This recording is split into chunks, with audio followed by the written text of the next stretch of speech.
Bonjour, c'est Rémi pour le podcast de Parlons Argent. On se retrouve pour un nouvel épisode aujourd'hui. Alors je suis très heureux de te retrouver dans le podcast de Parlons Argent. Alors comme d'habitude, le podcast est disponible sur les plateformes habituelles de podcast, iTunes notamment. Que ce soit sur Android ou iPhone également. Et puis maintenant sur YouTube depuis quelques temps, on va essayer de continuer à le faire sur YouTube. Voilà, on se retrouve avec un petit peu d'absence, après un petit peu d'absence donc pendant les vacances, quelques semaines de repos qui ont bien fait plaisir. Et donc on se retrouve pour les nouveaux épisodes dès aujourd'hui. Alors normalement le rythme devrait être exactement le même qu'avant les vacances, donc on avait un rythme de parution de lundi et vendredi. Je souhaite continuer ce rythme-là. Peut-être qu'on sera amené, je serai amené à le changer et à faire plus d'épisodes, peut-être faire des épisodes un peu différents, rentrer un peu plus en détail dans certains sujets qui prennent du temps à aborder.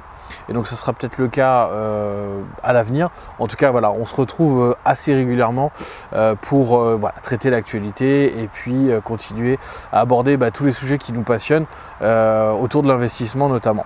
Alors du coup, nouvel épisode aujourd'hui. Alors, épisode vraiment très intéressant aujourd'hui et je suis très content de le faire en premier épisode de retour parce que c'est un épisode où je vais faire un peu l'apologie encore des actions, de l'investissement en actions, mais en tout cas vous allez comprendre, tu vas comprendre pourquoi, parce que en fait j'avais fait un petit peu là pendant les dernières semaines, j'avais arrêté de regarder la presse, en tout cas économique, et puis les médias de manière générale économique, pour essayer de faire un petit break et puis de penser un peu à autre chose. Ça a fait du bien et j'ai repris un petit peu tout ça là ces derniers jours parce que c'est aussi ma passion, donc ça me manquait un petit peu, même si ça fait aussi énormément de bien de couper. Eh bien j'ai lu un article dans Le Revenu, donc le site, le magazine Le Revenu, que je n'achète d'ailleurs jamais, mais là je l'ai pas, je sais pas pourquoi je l'ai acheté, j'étais un peu en manque d'informations, donc j'ai acheté le magazine Le Revenu. Alors c'est pas forcément, je conseille pas forcément de l'acheter parce que honnêtement c'est pas du tout un magazine très très intéressant, le prix est vraiment très cher pour ce que c'est. C'est plutôt un magazine pour les papys qui ont investi en bourse il y a très très longtemps, parce que vous avez dans le magazine il y a en fait tous les cours de bourse, des actions françaises notamment, américaines, ce genre de choses, mais c'est des choses qu'on peut avoir sur internet maintenant en quelques clics, donc c'est même pas à jour finalement, c'est à jour au moment où ils éditent le truc, donc c'est vraiment pas très intéressant. Il y a quelques articles des fois qui sont intéressants. Donc ils ont un magazine et un hebdomadaire. Moi j'ai acheté l'hebdomadaire en fait, et il y avait comme un article intéressant et ça m'a plu quand je l'ai vu, c'est pour ça aussi que je l'ai pris. En fait un article qui expliquait l'investissement, qui comparait du coup l'investissement, je te le mets juste ici pour que tu puisses te rendre compte, donc qui comparait l'investissement dans les actions, notamment dans l'assurance vie, dans le livret A, dans l'or, je crois que c'est à peu près tout, et grosso modo qui montrait évidemment l'avantage sur 30 ans que peut avoir l'investissement dans les actions et dans les actions à dividendes. Et on se rend compte assez facilement que l'investissement dans les actions et l'investissement dans les actions avec dividendes a surperformé largement l'investissement dans les actions tout court, mais même tous les autres investissements, les autres placements financiers, que ce soit le livret A, l'or, que ce soit l'assurance vie, qui est assez connue et qui est assez utilisée en France. On en parle assez souvent ici. Et donc l'investissement dans les actions et les actions à dividendes, que je prône énormément, on en a parlé encore récemment, surperforme tous les autres investissements sur une période de 30 ans. Donc on peut s'apercevoir qu'on peut très bien, et ça on en a déjà parlé, mais on peut très bien faire un coup et gagner très rapidement peut-être 10-15% sur une année, mais on peut très bien reperdre assez rapidement quand on fait de l'investissement à court terme. Donc on appelle plutôt ça du trading plus que de l'investissement, on va dire traditionnel. Et donc on se rend bien compte là aussi sur ce graphique que si on avait investi 100 €, on aurait fait plus 1352% sur 30 ans. Donc on aurait transformé 100 € en 1352 € je pense que sur 30 ans, voilà, c'est plutôt convenable. Et donc, oui, il y a également l'immobilier. Alors, je viens de me souvenir, l'investissement dans l'immobilier qui est vraiment très intéressant aussi, mais voilà, qui est bien en dessous de l'investissement dans les actions et l'investissement dans les actions à dividendes. Donc, on se rend bien compte que on peut dire tout ce qu'on veut et tu peux écouter tout ce que tu veux à la télé, à la radio, dans les médias de manière générale, les médias, on va dire, traditionnels, qui vont te dire, bah oui, les actions, c'est risqué, oui, tu peux perdre beaucoup d'argent, mais évidemment, il y a des solutions. Évidemment, il y a des gens qui gagnent de l'argent. Évidemment que sur une période assez longue, là, on parle de 30 ans, donc évidemment, on ne parle pas de 2-3 ans où on peut faire un gros coup.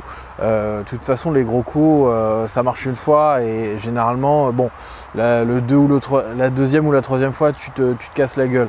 Donc, c'est jamais forcément une très bonne chose de essayer de miser sur des coups, d'essayer de faire des coups. D'ailleurs, on va en reparler dans le prochain épisode parce que j'ai aussi un coup de gueule par rapport aux actions, mais de manière un peu différente, j'en parlerai de toute manière.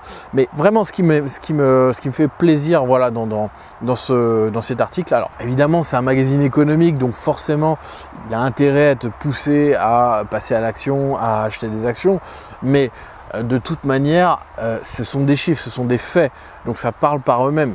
D'accord, ils parlent par eux-mêmes, les chiffres parlent par eux-mêmes et donc forcément, on peut en dire ce qu'on veut, mais la réalité, elle est là. La réalité, c'est que les actions, l'investissement dans les actions et les actions qui versent du dividende, c'est quelque chose de très intéressant sur le long terme. Ça peut faire partie de tes investissements, de tes placements financiers à très long terme. Donc sur une période de 15, 20 ou 30 ans, voire même plus. Là, on prend 30 ans, ce qui est à peu près mon âge. Donc ça me permet d'avoir une idée, tu vois, très précise. Sur les 30 dernières années, qu'est-ce qu'on aurait pu obtenir comme rendement. Et donc les actions surperforment largement. Donc on a 1352% pour les actions à dividendes, On a 461% pour les actions tout court, donc c'est déjà plutôt quelque chose de très bien, donc quasiment x5, on fait quasiment x5 par rapport un investissement initial de par exemple 100 ou 1000 euros, peu importe, mais on fait quasiment x5. L'immobilier, on fait x4, ce qui est déjà plutôt pas mal. On a l'assurance vie qui fait 370%, donc quasiment 4 également.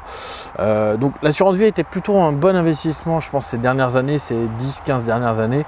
Voilà, on sait que maintenant, d'ailleurs on va sûrement en reparler parce que encore te faire comprendre que l'assurance vie, c'est certes très bien quand tu veux construire évidemment une épargne solide à long terme pour l'avenir, mais si tu veux investir, si tu es jeune et que tu veux investir et que tu veux avoir des revenus rapidement complémentaires par rapport à tes investissements, c'est pas l'assurance vie qu'il faut choisir. C'est pas l'assurance vie qui va t'apporter des résultats conséquents. On le voit là, 4%, 4 fois ta mise, bon c'est très bien, mais c'est sur 30 ans, il faut relativiser également. Le livret A, le fameux livret A, le livret A que j'adore, tu le sais très bien, je l'adore, 135%, donc plus 135%, donc c'est ridicule sachant que l'inflation, donc qui est marquée juste en dessous, l'inflation c'est plus 67%, donc quand tu corrobores l'inflation et le livret A, on est sur un gain qui n'est pas si intéressant que ça finalement. Donc voilà, encore une fois, je peux le dire dans tous les sens, mais ce sont des faits. L'investissement dans les actions et les actions à dividendes, c'est rentable sur le long terme. On ne va pas aller chercher un investissement dans des actions qui peuvent faire x10 en un an. C'est pas ça, on ne sait pas faire, on n'est pas des professionnels de l'investissement, on ne connaît pas les entreprises parfaitement. Je veux dire, on n'a pas le temps de lire les comptes de résultats des entreprises. C'est pas notre métier. Notre but, c'est simplement d'investir, de gagner de l'argent à long terme et de placer son argent, mais de placer son argent de manière intelligente et d'avoir des revenus conséquents. Voilà, c'est pas d'aller chercher des x10 en un an. Oui, x10 en un an, c'est possible de le faire. évidemment de prendre des risques, de prendre énormément de risques et d'avoir des résultats. Oui, tu peux en avoir. Le problème, c'est que tu vas en avoir 1, 2 fois. Et la 3e fois, tu vas tout perdre, voire tu vas reperdre encore plus. Enfin voilà. Alors je tenais à apporter quand même une précision par rapport au graphique. C'est que le graphique parle là des actions françaises, des actions du CAC 40. Donc on est déjà sur les actions du CAC 40 sur des revenus qui sont bien considérables. Alors imagine avec l'investissement dans les actions américaines par exemple, qui est, comme tu sais, je pense l'économie la plus active, la plus performante ces 10, 30, 20, 40 dernières années. Donc il n'y a pas photo. Enfin voilà. Et je voulais te parler d'une dernière chose par rapport justement au fait d'investir dans les actions et les actions à dividendes. Il y a une notion que j'aborde assez régulièrement, c'est l'effet boule de neige. Enfin, c'est Warren Buffett qui parlait de ça. Donc, l'effet boule de neige, c'est finalement d'investir une première somme d'argent, de gagner de l'argent par rapport à cet investissement-là et de le réinvestir. Et à chaque fois, en fait, ce que tu vas gagner de l'investissement, tu le réinvestis. Ce qui fait que ta boule de neige continue à grossir de plus en plus. Et elle grossit de plus en plus vite, c'est exponentiel. Donc en utilisant l'effet l'effet cumulé, on appelle ça aussi l'effet cumulé. Donc tu vas investir toi-même de l'argent tous les mois ou par exemple tous les trimestres, tu réinvestis de l'argent tous les trimestres et que tu réinvestis également ce que tu as gagné de l'investissement, tu utilises l'effet cumulé. Cet effet va te permettre justement de démultiplier le rendement de ton investissement et d'aller beaucoup plus vite. Et c'est ce qu'on utilise principalement quand on investit dans les actions à dividendes. On va investir dans les actions, le dividende qu'on va toucher, on va le réinvestir et ainsi de suite. On fait tourner la machine jusqu'au moment où ça nous a donné un rendement qui est considérable. Parce que si tu veux, le dividende, tu vas l'utiliser pour acheter des nouvelles actions. Donc les actions que tu vas acheter, tu les auras achetées d'une certaine manière moins cher que si tu avais acheté les actions avec ton propre argent. Ce qui fait que ton rendement va être augmenté et de manière considérable et de plus en plus important, tu vois, c'est exponentiel. Et on a déjà parlé de l'effet cumulé, mais essaie de t'intéresser un peu à ça. Regarde également les actions à dividendes. J'en ai déjà parlé dans les précédents épisodes. D'ailleurs, je peux te mettre en lien de description les épisodes qui sont intéressants où j'aborde ça vraiment en détail. Mais c'est encore une fois, simplement, cet épisode, c'est simplement pour t'expliquer, pour que tu comprennes bien l'intérêt d'investir dans les actions et l'intérêt d'investir dans les actions à dividendes. Les entreprises qui versent du dividende de manière conséquente. Voilà, si tu as adoré le podcast, écoute, tu peux laisser un commentaire, ça m'aide énormément à faire découvrir le podcast. Un commentaire soit sur YouTube, si tu regardes sur YouTube, si tu écoutes le podcast, tu peux laisser un commentaire avec 5 étoiles si tu as adoré le podcast sur iTunes. Ça m'aide énormément à faire découvrir le podcast et je t'en remercie. Puis moi, ça me fait vraiment plaisir pour continuer à te proposer du contenu qui va t'aider dans tes investissements. On se retrouve vendredi avec un autre sujet, un sujet pas polémique, mais en tout cas qui vraiment m'énerve profondément en ce moment. J'ai vu pas mal ce qui s'est passé cet été dans les médias par rapport à certaines actions. On va reparler de ces actions-là qui m'énervent profondément et je voudrais te mettre en garde par rapport à ça, mais on en reparlera vendredi.